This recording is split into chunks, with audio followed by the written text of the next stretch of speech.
You know, for someone who doesn't drink coffee, I sure have a lot of opinions about how the Sims team builds coffee shops. Oh my god, that's so hot.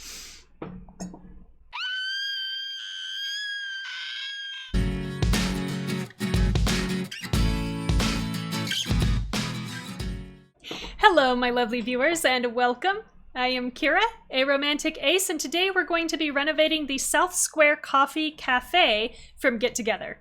This actually isn't the first cafe I've renovated from this pack. Long before I had a YouTube channel, I did a renovation of the other Windenburg coffee shop, Hare and Hedgehog, to fix the lighting issues on that lot.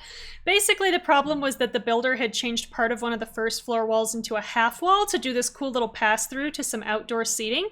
And that meant that the game thought the entire first floor was outdoor space. And this, as tiny living micro home fakers would find out a couple years later, actually meant that the lights you put inside won't turn on until well after sunset, because it thinks it's all outdoor lighting now. This also means if you have seasons, the game will not necessarily understand that your Sims are inside a sheltered space, so like they'll still get cold, they'll still get hot.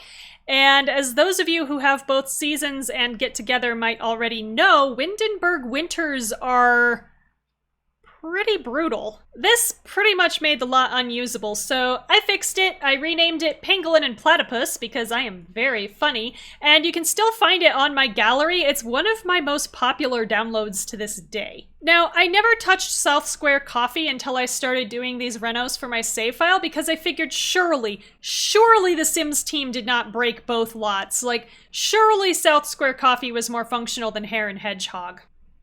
I have never been so wrong in all my life.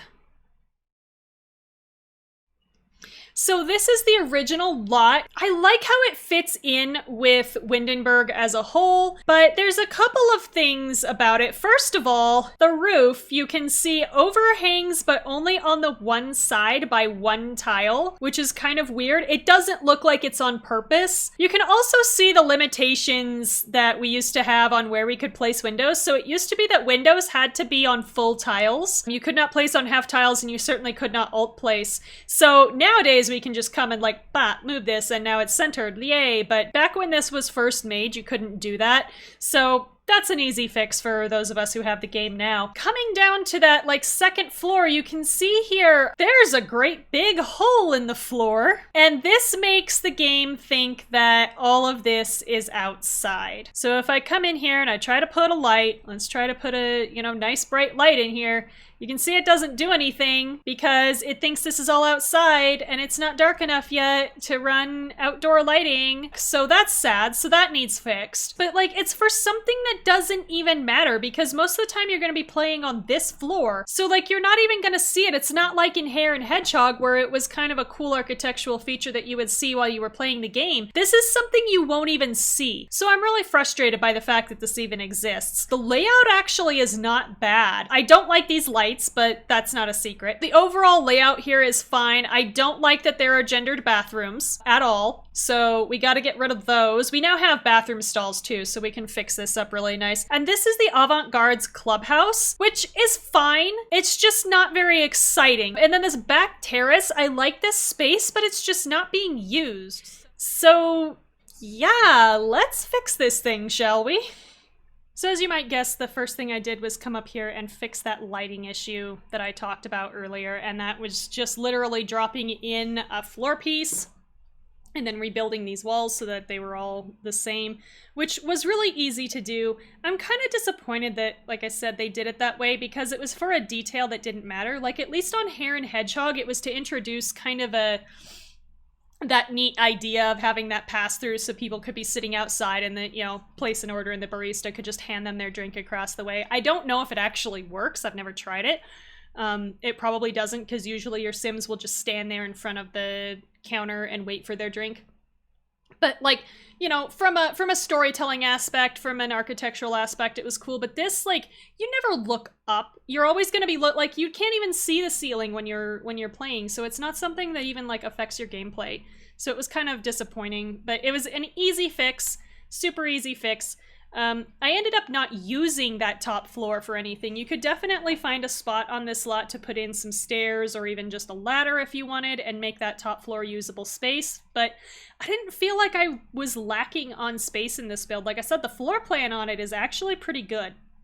It's very workable, especially for, you know, the things they had at the time. Like, they didn't have bathroom stalls yet because Discover University wasn't out, and either way, you wouldn't be able to use Discover University in a get-together EA build. But, you know, the whole floor plan works really well, I think. So I didn't need that second floor. I didn't need the extra seating or anything. Because it's not like you generate that many Sims on a lot. You know, it's better than Sims 3, but it's not like you generate Sims to fill every single chair on a lot, for instance. But if you're coming here with like your big family or you're having a club meeting here or something, I thought it was nice to have plenty of seating so that everybody would be able to do their thing. And my concept for this lot was an actual like restoration. So it was already a coffee shop. Somebody bought it and, you know, they were like, well, let's bring back its original charm and character. So we're going to come in and we're going to put in these like more period looking windows. We're going to refresh the paint and everything. And we're going to, you know, take this one and this one part, like the original house is kind of what I thought this was. Like the original house was brick. And so, you know, they painted the timbers on the brick instead of having it all be stone on the bottom floor. And then this second part was like the carriage house or something.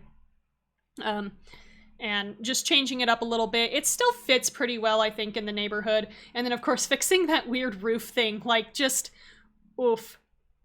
I remember something like that happening with one of the eco lifestyle builds as well, the Caboose Bar, which I haven't played in the default lot in that for so long, I don't remember exactly what it was, but it was something very similar to that, where it was just like a silly, this thing is hanging off the side, and everyone was like, how? So, like, you know, there's precedent. EA has been doing this for a while.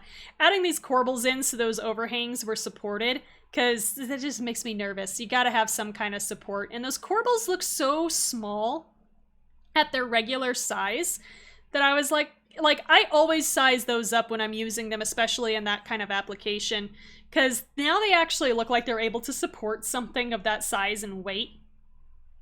And then coming in here, and like I said, I didn't do much to the floor plan in here. I'm just kind of changing the color on these countertops and stuff and deciding how I want to work this bar height seating. Because I like having the bar height seating there. I just didn't really like having, you know, it ringed by the, you know, all the way around by this half wall and stuff, and changing the flooring, because I didn't want this whole lot to be so industrial. That's the one thing that I no longer like about like the get together stuff. If you have eco lifestyle, it's now industrial eco footprint. All of the siding from get together, all of the like stonework, all of the brickwork, all of the half timber, all of that you would use as siding is industrial eco footprint, and then the tiles and stuff are as well. So on its own, this is going to try to push your neighborhood toward an industrial eco footprint, and if that's what you want, that's cool, but I don't think it really fits with this style of architecture to really look super industrial. Like, I would consider this to be like a neutral eco footprint looking property. So at least having this jungle adventure flooring, which is neutral footprint, I thought would help a little bit. Plus, I really love that texture. I thought this looked like maybe they had come in and ripped up some carpet tile or something and found this underneath. And yeah, it was kind of in sorry shape, but we, you know, sanded it down and threw some polyurethane over it. And, you know, it looks nice enough. And then finding this coffee table from Laundry Day that had that yellow trim on it that kind of called out the yellow on those Strangerville doors. I'm sorry for using those doors so much lately, by the way. But I love them. I know it's super annoying for people that don't have the pack, because Strangerville is definitely a very specific pack. I've never even played Strangerville. I've only just like used the build mode items from it, and I love the build mode items from it. They synergize really well with vampires and with Get Together, as you can see here. They do pretty well with Discover University, too. They have that kind of traditional style that I really like. But I should play Strangerville at some point. I would love to, like, that sounds like a fun thing to do, like, on stream, or even just do a quick Let's Play series. I've never done a Let's Play series for YouTube. I've only ever uploaded like my 100 baby challenge, which those are all old streams. In fact, you know, the episodes that I haven't edited down yet, the 2-hour ones, those are like my full stream VOD, unedited. So if you want to see me do that live, you can come on over to twitch.tv/aromanticace every Friday at 5 p.m. Pacific. Assuming my game doesn't crash, because that's the other problem. After this September 3rd update, I'm finding that my game freezes a lot, and the problem is it's not a full crash to desktop. I can't generate a crash report to send to Apple or EA to tell them exactly what's going on, but it's mostly due to the new window update where we can have Windows share tiles now. If I have too many windows sharing tiles, game crashes. And it's really frustrating because I would love to exploit that in the current builds that I'm doing for my save file, but if I do it too much, my game freezes.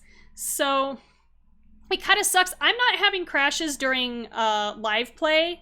Like, you know, as soon as I go into live mode, everything is fine and happy. I'm not having any problems in CAS.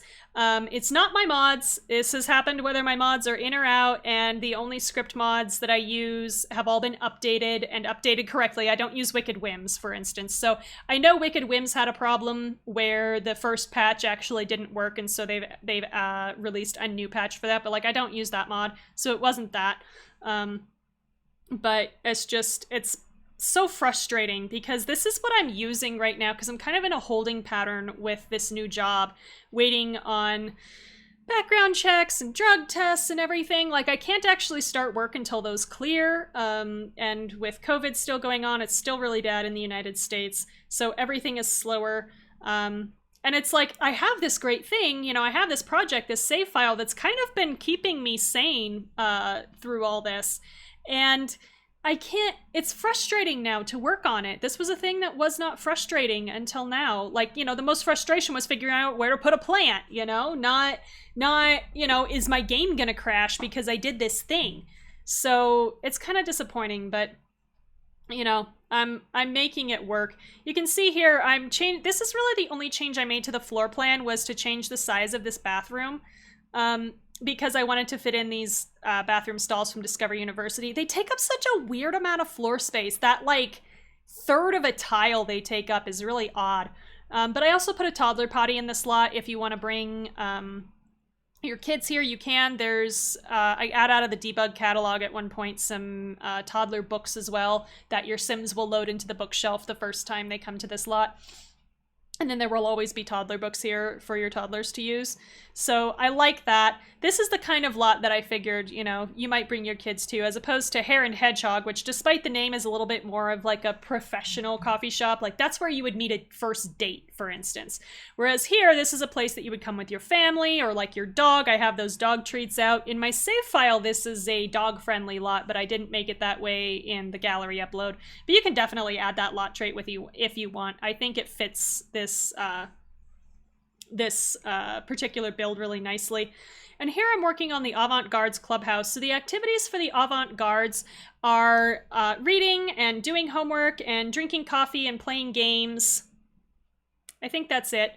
So in the absence of having a gaming table in here, I left the computer in here because also if you're doing homework, which that's what that long table there is for Sims to actually sit there and do their homework. I figured you're gonna have a computer, right? Put in that nice fancy bookcase from Discovery University. I really love that bookcase, but I don't get to use it a lot because I don't usually build with medium wall height.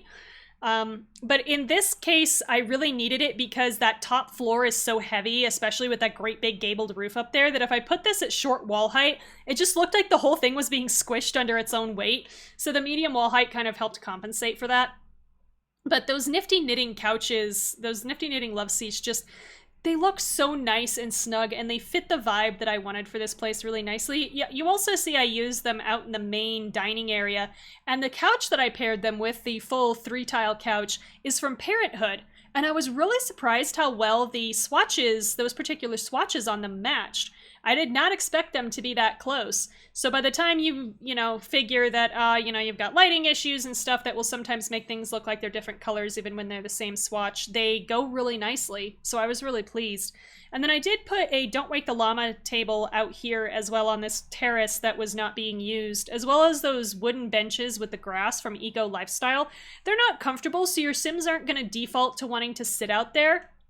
But I thought they used that space really nicely. And then I wanted the gaming table here because, again, that's a club activity for the avant-gardes. So they could go out there and use it if they wanted to, or your Sims could just come to the coffee shop and play some games. I thought that was cool. I'm using these blinds from the base game. I've been using those a lot more lately, and not really by choice. What I really wanted to use was the My First Pet Stuff blinds. As far as I'm concerned, they're the best blinds in the game. But I really couldn't justify bringing that pack in for just the window coverings, especially since the base game blinds technically work just fine for this vibe. I like the stuff in My First Pet Stuff well enough, but it's definitely not a necessary pack, I would say. Unless you're a builder and you really like building like kids spaces, or you really want those blinds, like the gameplay with it isn't that interesting. You get a new death, which is cool, but like, I've never even played with the rodent pets. I know they're kind of cute. I see other people play with them, and like, I like that they bring you back postcards and stuff. Like, there's some interesting things that the pets can do, but if I'm gonna have a pet, I have cats and dogs. I'll just have a cat or a dog, and they'll bring me back stuff. So I don't like to play with it, but I like building with it. But it's definitely a pack that I would wait to go on like 50% off sale, because that's how I got most of my packs, was at 50% off during some big Origin sales. So if you're looking to get a lot of these packs like that don't bundle super well, because packs that I think are worth bundling are like Seasons and Parenthood and Jungle Adventure and Tiny Living and Nifty Knitting and Discovery University, Eco Lifestyle, some of these newer packs. But a lot of these older packs just are not worth the full price. Like, I gotta be honest. Like, I would have been really upset with like Luxury Party and Vintage Glamour, for instance, if I had not gotten them for $5 a piece. Like, if I'd have paid $10 for each of those packs, I honestly probably would have been a little upset, because I came into playing The Sims a lot later. I didn't start playing The Sims until a couple of years ago. So I wasn't around when those were the first stuff packs, and like that was the first stuff you were getting. And so, everyone was still figuring out kind of what to expect from a stuff pack and how much stuff should go into a stuff pack. Like, now we definitely have very different expectations for how much content should be in each type of pack. And like, I definitely get that, if I were to buy that offhand now for $10, it's not worth it. Whereas Tiny Living, very worth the $10. Nifty Knitting, I think very worth the $10. I definitely got $10 worth of fun from Nifty Knitting. Like, and I would even say, if you're into like the gameplay aspect, Jungle Adventure is probably even worth buying. Maybe not quite at full price, but it's definitely worth the bundle, and it's worth the lower sales, like the 25% off. If Jungle Adventure is 25% off and you don't have it, and you're interested in the archaeology skill and having all of these cool artifacts and having your Sims go through the temples and kind of like do these little tests and stuff, I think it's got a lot of replay value, where like Strangerville doesn't have that. Outdoor Retreat doesn't have it as much. Because really everything in Outdoor Retreat blooms in summer. Like, there's not even a reason to visit in seasons that aren't summer if you have seasons. So that's kind of disappointing. But I'm coming in here now adding some just detail decorations to the place. So having these like reading and coffee posters in the Avant-Garde's clubhouse, I thought went really nicely. And having the little poster of the pastries, I thought, was maybe their own self-promotion type of thing. And now I'm opening up Show Hidden Objects and getting these coffee bags. So these are from base game. So the way I recommend to find these is to turn on the cheat, Show Hidden Objects, filter by base game, and then search by debug, because that will cut down the size of your debug catalog a lot just by filtering by base game. Don't turn on show live edit objects if all you're looking for is this type of stuff, because show live edit objects is more for world objects, so like trees and lampposts and stuff like that, whereas hidden objects is for stuff that your Sims mostly like use during gameplay. So like you can see these fruits and vegetables here, those are things that your Sims will like cut up while they're cooking and stuff. These coffee bags are something they use when they're using the coffee maker. And it kind of sucks that we only have the one color of these. Like, at least with the bottles, we have a couple of recolors. So, like, if you're doing a bar or something and you want the bottle clutter, I've used them in builds in the past. You have a little bit of variety. I wish we had, like, maybe two colors so you could pretend one is regular and one is decaf. But they stack really nicely on these island living shelves. I really love these island living shelves for, like, displays, because each shelf has one snap point, whereas on a lot of these multi-tiered shelves, you can only snap to like, you know, half of the shelves. This one you can snap to every single shelf, and then you can see here with move objects on, you can just move them over, so these aren't actually slotted to the shelf. And since these are shelves that sit on the floor, when you take the walls down, the shelves don't disappear. So you don't end up with what, you know, you kind of see now, which is coffee bags just mysteriously floating in midair. You won't see that. So I really love using these shelves for displays like that. And I wanted them to look kind of messy, like people had been shopping them and, you know, the barista hadn't had time to go over and tidy and restock or anything. Or like, you know, kids had been coming over here and messing with them or something. But I like using those in cafes in particular, because I think it adds that little bit of extra character and like extra realism, because yeah, of course they would have their coffee blends for sale. Most of these types of places do. And I think it just ends up looking really cute here, to just kind of fill out the space, like I said. And with having the bar stools there instead of just regular chairs, you need less room for your Sims to actually be able to get in and sit down, as opposed to like a dining chair. So it works out really well. And now I've opened up live edit objects, because I'm coming in here and looking for one of the tree cages. You can see there I put some of the books on the coffee table. But I'm looking for the tree cages that, you know, this one. And I thought about sizing it up, but it just overwhelmed that poor little tree. And so I thought, well, at that one size down, it kind of looks like the tree has outgrown it, and so somebody needs to come replace it. So I thought that worked out really well. And then here I am I can't use Nifty Knitting without using those cute little turtles, especially the little strawberry turtle. He's so cute. He's so cute. You can't not use him. He's adorable. And they snap to those shelves so that when you take the walls down, they'll disappear and you won't just have flying turtles. And it'd just be a little weird, y'all. But we are coming up toward the end here. These are just the finishing touches. So, yeah, thank you so much for tuning in to this speed build. If you like what you see, you can download this off the gallery. My ID is just aromanticace. You can also find it under the hashtag aromanticace. If you want to see more builds like this, let me know in the comments below. You can tell me what to build next if you'd like. I'll take it into consideration. You can also follow me on Twitch to watch me play and build. I'm working on a Sparked challenge right now. So yeah, enjoy whatever it is you do between now and my next video. Catch you later.